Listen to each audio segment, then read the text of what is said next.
Eh oui les gars, yes. Les gars, je vous cache pas, je suis heureux, je suis content. Parce que ça aurait été dramatique si le FC Barcelone était arrivé en finale de la Ligue des Champions. Parce qu'il l'aurait remporté. FC Barcelone en finale de la Ligue des Champions, il l'aurait remporté. Hansi Flick, jamais il a perdu de finale. Vous pensez vraiment qu'il allait perdre cette finale de la Ligue des Champions?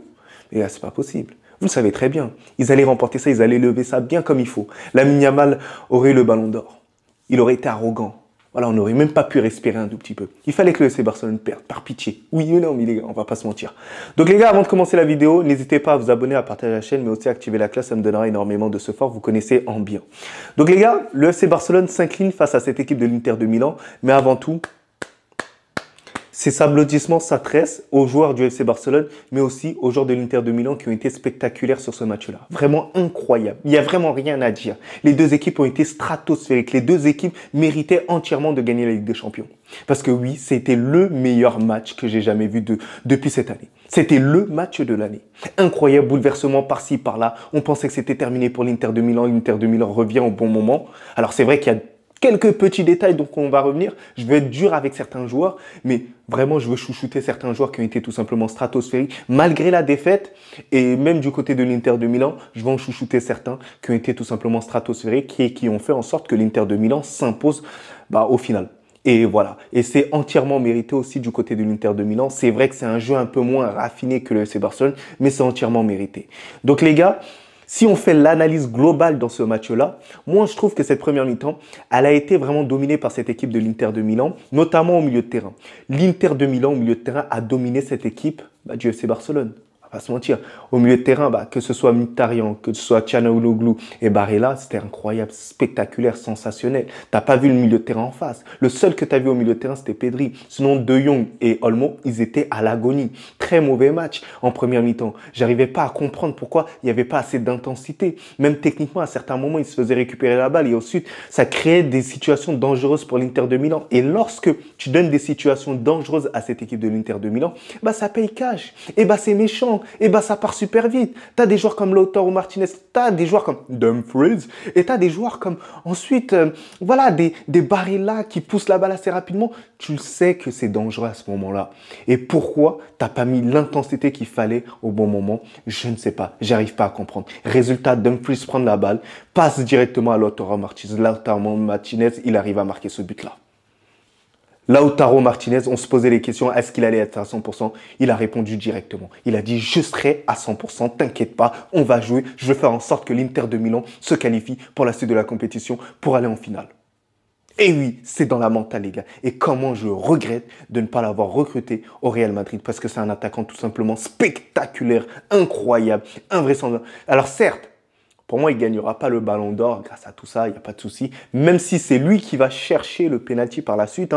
Koubarsi fait bel et bien penalty parce qu'il ne touche en aucun cas la balle. Donc, il y a bel et bien penalty, ça n'en fait aucun doute. Alors, c'est vrai qu'il y a eu pas mal de polémiques au sujet d'une faute dans la surface de réparation. Une main que le joueur de l'Inter de Milan a fait. Je pense que c'est à Cherby ou c'est... Je me rappelle plus du défenseur. Mais en tout cas, il y a eu une main dans la surface de réparation. Alors oui, le joueur touche la balle de la main.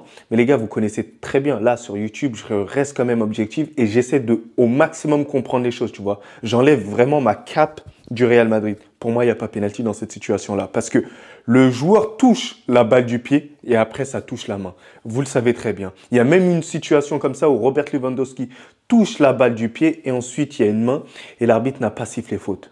Donc, il va falloir être honnête dans cette situation-là.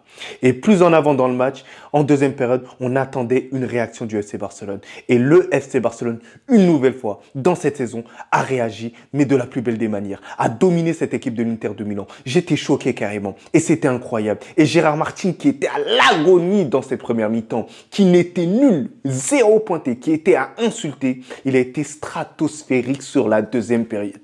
Il était hystérique. 2 passes décisives. Eric Garcia et Olmo qui arrivent à marquer un but. C'est incroyable, les gars. Égalisation à ce moment-là, j'étais à l'agonie. Je me suis dit, mais c'était terminé. Je pensais que le Barça allait tout écraser. Dans les toutes dernières minutes, Rafinha arrive à marquer ce but-là. Rafinha arrive à marquer un but dans les toutes dernières minutes. Les joueurs du FC Barcelone, ce qui a tué le FC Barcelone pour moi, c'est qu'ils s'imaginaient déjà en finale de la Ligue des Champions. Et là, on se rend compte que le football, il est grave mental. Parce que on voyait les joueurs de l'Inter qui étaient énormément acculés, qui reculaient énormément. Mais au final, lorsqu'ils ont encaissé le but, il y a eu un réveil. Dumfries s'est donné plus à fond. Il y avait des courses vers l'avant. Il y a eu des occasions par-ci, par-là. Et à un moment donné, ça paye. Ça paye. Et le FC Barcelone a eu malheureusement peur. Le FC Barcelone n'a pas gardé ce pressing-là. Le FC Barcelone ne sait pas défendre vraiment en reculant comme ça. C'est pas le FC Barcelone. C'est pas l'ADN Hansi Flick. Et je pense que c'est à ce moment-là que le match a viré au drame. Lorsque il y a eu la déviation de Marcus Thuram, l'intervention au final de Dumfries. L'intervention de Dumfries, pour moi, elle est sifflable, comme pas sifflable. Pour moi, il y a contact quand même avec le joueur. Donc, dans tous les cas, voilà, l'arbitre, il aurait sifflé, j'aurais été d'accord. Mais après, je peux comprendre que l'arbitre trouve ça assez léger. Mais pour moi, c'est factuel. Il y a contact avec le joueur. Donc, il y a une possible faute sur cet aspect-là. Mais je peux comprendre aussi l'arbitre. Ça, c'est l'interprétation de l'arbitre. Mais après, honnêtement, c'est Araujo qui m'a cassé les couilles. Araujo, il y a un moment donné, je veux commencer à descendre du train. Araujo, c'est un joueur que j'ai énormément défendu, mais je suis désolé. Sur cette action d'égalisation dans toute la dernière minute, tu ne dois jamais encaisser ce but. En tant que défenseur central, tu dois être monstrueux. Et en plus, c'est dans ton point fort. C'est là que tu dois mettre l'impact. C'est là que tu dois être méchant. C'est là que tu dois être agressif. Et il n'a pas été agressif à ce moment-là. Et ça fait égalisation de l'Inter Milan. Et je suis désolé, c'est une faute professionnelle. Alors certes, il y a la faute professionnelle de l'Inter de Milan qui se fait prendre une remontada. Il n'y a pas de souci pour une deuxième fois. Mais là, c'est notre faute professionnelle du FC Barcelone qui ne doit pas encaisser un but d'égalisation et être amené en prolongation. Parce que oui, le FC Barcelone doit partir en finale de la Ligue des Champions à ce moment-là. Le match, il était quasiment acquis. C'est moi qui vous le dis. C'est moi qui vous le dis. Et je vous le dis en tant que rival, les gars. C'est un truc de ouf. Le Barça aurait mérité de se qualifier aussi en finale de la Ligue des Champions, mais ça a été mal élaboré en termes d'expérience. Et même ensuite, en prolongation, ça se voyait que les joueurs barcelonais commençaient à douter. Mentalement, ça avait commencé à changer. Le FC Barcelone faisait tourner un peu comme en mode handball. Mais les attaques de l'Inter de Milan, ils étaient beaucoup plus incisifs. Et au final, but de Fratesi. Mais avant le but de Fratesi, c'est là encore que je vais taper sur Araujo. Araujo, vous ne pouvez pas me dire que j'ai craché énormément sur lui. J'ai jamais craché sur Araujo. Mais là, oui, je veux parler sur lui. L'action de Araujo sur le but de Fratesi. Il suit, je me rappelle plus, c'était Thuram. Thuram qui a la balle. Thuram qui est dos au jeu. Tellement que Araujo ne réfléchit pas. Tellement que Araujo veut montrer qu'il est musclé.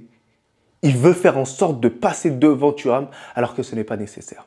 En tant que défenseur, tu dois simplement ralentir l'action à ce moment-là. Tu dois faire en sorte que Thuram reste dos au jeu. Mais tu as permis à Thuram de se retourner, d'avoir l'occasion de te mettre un crochet et de faire le centre vers Fratesi. Et au final, il y a eu but dans ça. C'est une faute. Et les gars, même l'année dernière, Araujo, je suis désolé, c'est lui qui fait la faute. C'est lui qui baise cette équipe. Du FC Barcelone. Et c'est dommage parce qu'elle a du potentiel de ouf cette équipe-là. Parce que tu vois des joueurs comme Lamine Yamal qui ont été énormément boostés. C'est vrai qu'il a trash talk. C'est vrai qu'il a parlé avant le match. C'est vrai qu'il a mis Dragon Ball Super Saiyan 3. C'est vrai les gars, c'est vrai. Mais honnêtement, il a assumé dans le match-là. Il était quasiment tout seul. Je suis désolé, Rafinha, il n'a pas été au niveau aujourd'hui. Certes, il marque son but, mais il n'a pas été au niveau. Il a été faible. Il a été nul. Il a été zéro. Si un joueur doit prendre le ballon d'or au FC Barcelone, c'est Lamine Yamal parce qu'il a prouvé. C'est Lamine Yamal ou c'est Pedri, les gars. Mais sur ce match-là, Lamine Yamal était au-dessus de tout le monde. Lamine Yamal a porté ses coronets. Ce petit a fait une prestation que même des très grands joueurs ne seraient pas en capacité de faire. Et ça, il a tout mon respect sur ça. Il a absolument tout mon respect. Mais tu n'es pas Sangoku, tu n'es pas Sangoku. Bref, vous connaissez, j'ai toujours mon immaturité, mais en tout cas, il a tout mon respect. Et c'est pour ça que je ne veux pas lui lâcher un gros pressing. Voilà, c'est uniquement ça. Mais vous voyez, De Jong qui s'est bien rattrapé sur la deuxième période. Mais honnêtement, c'est dommage qu'il n'a pas fait ça en première mi-temps. L'entrée catastrophique, les gars, de Firmine. Oh là là, l'entrée catastrophique de Firmine. Et pourtant, j'attendais énormément de Firmine à ce moment-là pour dynamiser un tout petit peu plus le jeu, sachant que Olmo proposait pas énormément de belles choses, tout ça. Mais je trouve que Firmine, il a perdu énormément de ballons. Il a fait en sorte que l'Inter de Milan se remette encore plus dans le match. Donc oui, non, c'est pas le niveau, c'est pas le bon niveau, tout ça. Gérard Martin, honnêtement, il fait 2 passes décisives, il n'y a pas de souci. Mais en fait, le match, en fait, il est nuancé. Un coup, il y a du bon, un coup, il y a du très mauvais. Franchement, j'arrive même pas à déterminer ce match-là, mais il n'a pas le niveau pour pouvoir jouer avec FC Barcelone avec tout le respect que j'ai pour lui. Et c'est pour ça qu'au final, Dumfries, il fait un putain de match aussi. Parce que Dumfries, match aller, il a été stratosphérique, il a été incroyable, c'était un GOAT, il n'y a pas de souci. Mais parce que match aller, si je me trompe pas, il te marque 2 buts et il te fait une passe décisive. Là, il te fait 2 passes décisives, c'est tout simplement incroyable. Il est à l'affût sur absolument tout. Il court partout sur le terrain. Mais si il a fait un aussi bon match, s'il a été omniprésent, c'est parce qu'il n'y avait pas Baldé. Je vous dis que s'il y avait Baldé dans ce match-là, bah, ça aurait été beaucoup plus compliqué de partir en profondeur. Ce qui manque à Gérard Martin, c'est ce coup d'accélérateur. C'est ce physique-là qu'il n'a pas. Parce que dans la situation où Dumfries récupère la balle au moment du 3-3, je vous jure que s'il met un peu plus d'impact, Dumfries, il part pas avec la balle. Il part pas avec la balle du tout. Mais au final, on peut se poser la question, si il fait pas les 2 passes décisives, est-ce qu'on parle de cette situation-là? C'est pour ça que je vous dis, en fait, c'est un peu nuancé un peu son match. Et c'est dommage, les gars. C'est dommage. Et en plus, les entrées du côté de l'Inter de Milan, bah, ils ont fait énormément de bien. Parce que c'est vrai que Çalhanoğlu et Mkhitaryan, bah, ils ont essayé de donner, mais sur la deuxième période, c'était assez compliqué parce que ça tournait énormément. Parce que cette équipe du FC Barcelone, bah, ça épuise énormément les autres équipes. C'est une équipe vraiment rouleau compresseur, ça bouge énormément, il y a énormément de mouvements. Donc au final, tu es fatigué. Tu dois suppléer aussi ton latéral gauche qui est bousillé par Lamine Yamal. Donc vraiment, c'est des retours assez compliqués.